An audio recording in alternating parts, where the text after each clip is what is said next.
everyone. Thanks for coming and joining me for my 8th Facebook Live presentation. I'd like to thank Mike and Susie and my husband Chip for all their help. And I'd like to also tell you that if you're inclined, you can help me, because on my last video, last I checked, I had 822 views. And I did a little bit of math, and if everybody brings an additional viewer, I'll be at 1,644, and 5 additional viewers, 4,110, and 10 additional viewers, 8,220. That's really not a whole lot, you probably know, when it comes to social media, but it wouldn't hurt. So if you're inclined to share what I'm doing, I would really appreciate it. Tonight I'm going to play 6 pieces for you, 5 originals, and I will talk about the songs so you know what it is I'm playing, and maybe invite you to help me with the title of one piece that I'm playing tonight that does not have a title. So I'm ready to begin.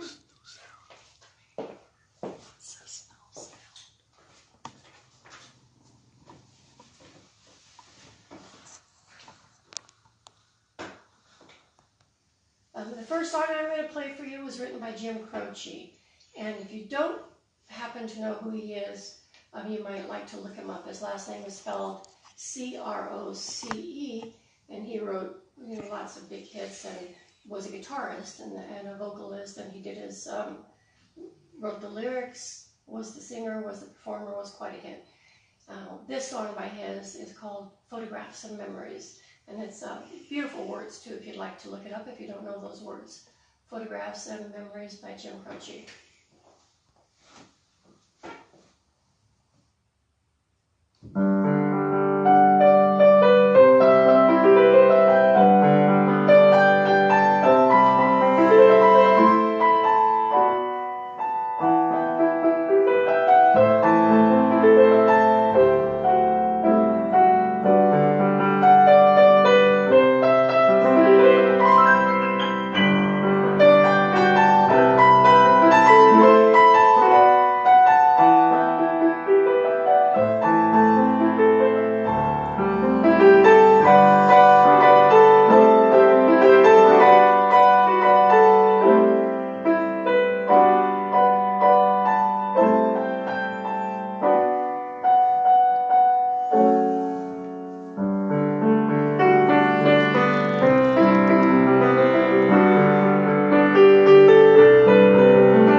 Not very many pieces end like that, where they don't go home, they didn't go back to the key that they started. I mean, in the same key, but not ending on the tonic, if you know what that means. The second song I'd like to play for you, I'd like to share the sentiment behind the song. And there are, when you're playing music, there's always going to be feelings that sit with you. If it's a melancholy moment, a sad moment, a happy moment, a silly moment. And there was a friend of ours that had surgery and didn't make it through the surgery. And after he passed away, I thought, isn't it funny how a human being is here, and then they're gone, and you just, the general public doesn't know who he is or anything about his life. So I asked my sister to write a poem for him, and it's called Who Will Remember. And so the words they just speak to that sentiment. So Bob Sullivan, this is for you, Who Will Remember.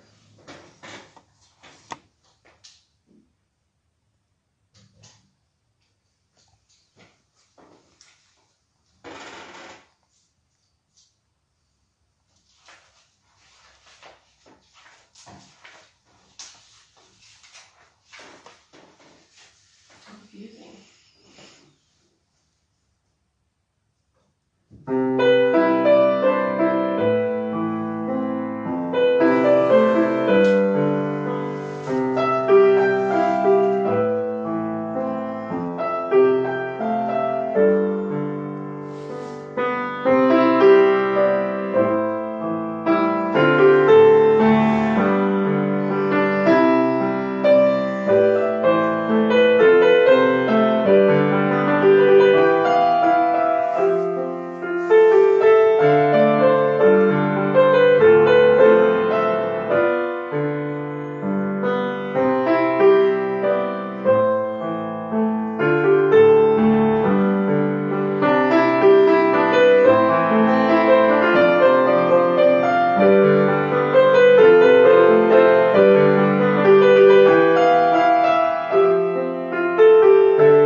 Tell you that I didn't intentionally want that song to end that way. It's kind of like what Jim Croce did. He ended not exactly where you'd expect it to end, but that's what lyrics do for me.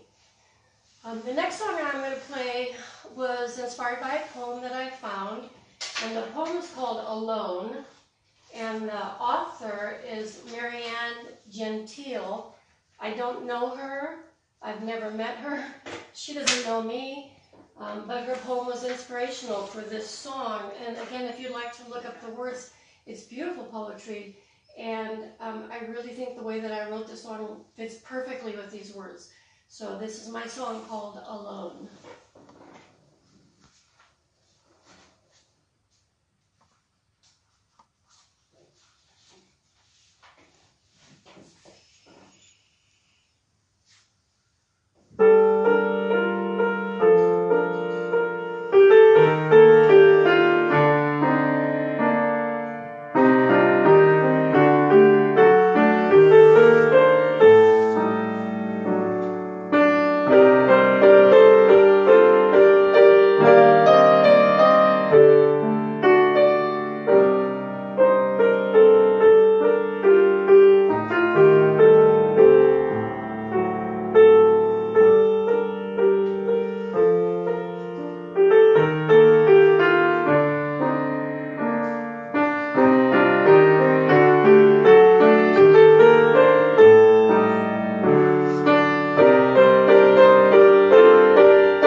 laughing because sometimes I wonder if I know what I'm doing. My next piece, I also want to tell you, I love doing little cards like this. I write down quotes and thoughts and ideas, and I love a lot of things that Oliver Sacks wrote. He was, I believe, a neurosurgeon, and he said that music imprints itself on the brain deeper than any other human experience. And that's why it's really important that we have music in our life, and all the better if you can study it and learn something about it. This next piece is, actually, I just thought of the title the other day, and I thought, well, I better do something with a little bit different mood. So this song moves along a little bit, and I decided to call it Runaway. If you have a better title, let me know, but right now it's called Runaway.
Did I run away too fast? I'm always questioning everything that I do. So I'm like, am I going to really end that song like that? Oh well, I'll get to it one day. All right, so the next song, I need your help with the title of, and I'll tell you why. This is kind of something interesting that I found that happened to me the other day, and it's never, that I can't remember, it's never really happened before. And I found myself singing this tune, and I said, oh, that's one of my songs, but I don't remember which one it was, and I kept singing it, and then I had to look through my books to find it. And so I did find it, and it doesn't have a title, and maybe you can help me with the title. And just to give you an idea of, I have no idea why it lingered in my mind, but I always write down the date that I write a song, and this particular song was written in December of 14, so it's already 4 years old, and it's been sitting around without a title. So maybe you can help me with this song. Open to suggestions.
Song without a name. One more what? One more song. One more song. Yeah, you're right. You're counting. So, I wrote down some notes, and I wanted to tell you, if you remember, if you've been with me a little while here, My first piano was given to our family by neighbors that were moving, that didn't want to take it, and it was a big, heavy player piano upright without the player mechanism, but it was really a very good piano. I didn't know. It was a Gulbranson. And then after that, my mom exchanged $800 worth of old coins that she saved to buy me a $1,500 baby grand, and I didn't really know anything about the quality of the piano, and though it looked beautiful, it really was not a very good piano. And then I went off to college, and I played a Kawai, and I thought, Kawai? What is this Kawai? I never heard of Kawai. So that's when they kind of were first coming into the country, and if you go to a good music school, likely they're going to have pretty good pianos, and that's where I learned all about the Kawai. But even though this one is not a Kawai, I have a Kawai, a K Kawai. The reason I bought that piano was because I played for an event at La Valencia in La Jolla, and they had, I believe it was a rosewood Kawai, and I said, what is this piano? What is this model? I have to have this very same model piano, and I have a 5'10" Kawai, and it's just a beautiful, beautiful instrument. So there's a little bit of stories of my pianos. This one here is a 7'6" J.P. Pramberger, and it's a very, very good piano as well. Pramberger worked for Steinway for years, so he knows all. The family has been in the business for years. They know a lot about pianos. So I'm going to play one more song for you. Do I still have time, Mike? And I don't even remember when I wrote this one because I don't have it written down in this particular book. I always write everything by pencil, and then I slowly, painstakingly put it in a program with proper notation, so I don't have on here the date. But I wrote it, it's on my 5th CD, so it was written before 2010. And I call this Seeing You Again, and it's lovely to see some people again in our lives. So this is for those people that you'd like to see again.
thanks for joining me again this time.